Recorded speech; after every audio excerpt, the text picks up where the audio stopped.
One does not become a teacher. One is a teacher.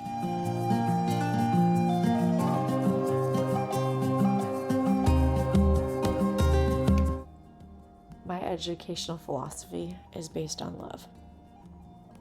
And maybe this is not scientific, but it doesn't have to be, because I think that if you're a teacher, you know that the number one ingredient to teaching has always been and always will be love. You got to love your students. You got to love yourself. You've got to model positive self-love. You've got to model confidence.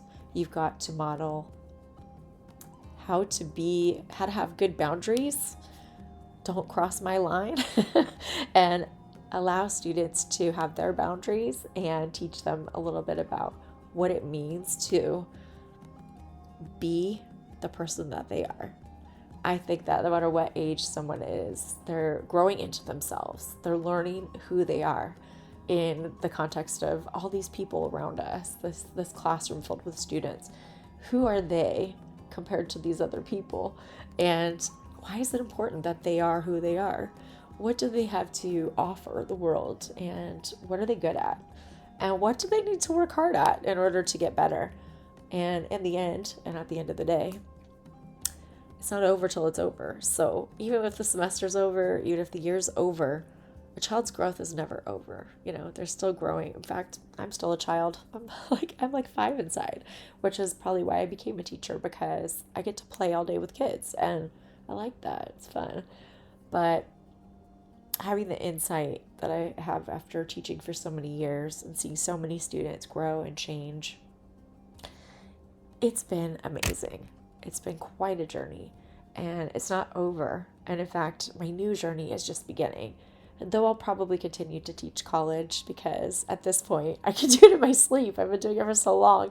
It's very easy for me to do that job.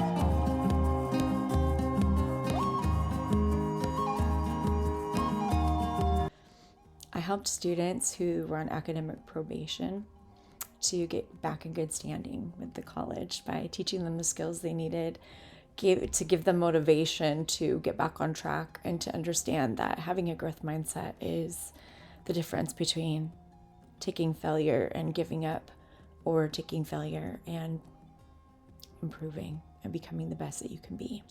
I find that teaching autistic children is a new challenge for me, and it's one that I'm definitely up for, and that I have a very special skill set that is kind of perfect for it. And though maybe the people at my placement don't realize like what I know and how much I have to give and I can offer their students, I guess they'll find out over time as they see my students really making the kind of progress that most people think isn't possible for autism. I definitely am the kind of teacher who is, I do all the research. So I actually stay up late at night for fun, because I like to read about what's going on with autism and with other neurological conditions like depression, bipolar disorder, schizophrenia. I'm interested in mental illnesses that aren't really mental illnesses, because in psychology, mental illness is something that is actually just illness that we haven't really discovered the cause for yet.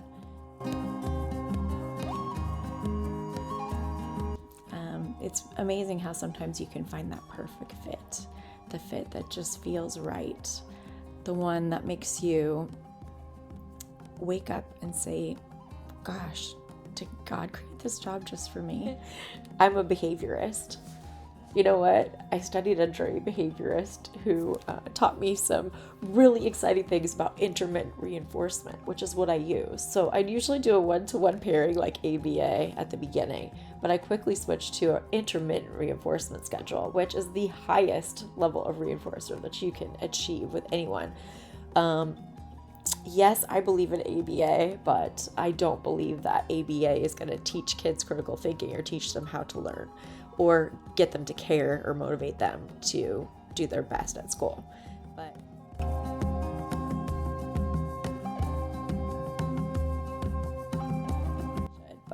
it's inspired me. And I feel like not only am I meant to be a teacher of children and college students, but I'm also meant to be a teacher of teachers. And I have been, helping other teachers at the college level for a long time to be their best, to show them some best practices, and to demonstrate what it is to be an experiential teacher. So why would I ever want to stop doing that? Who knows? Why do I want to become a teacher? What do you mean? I just am a teacher.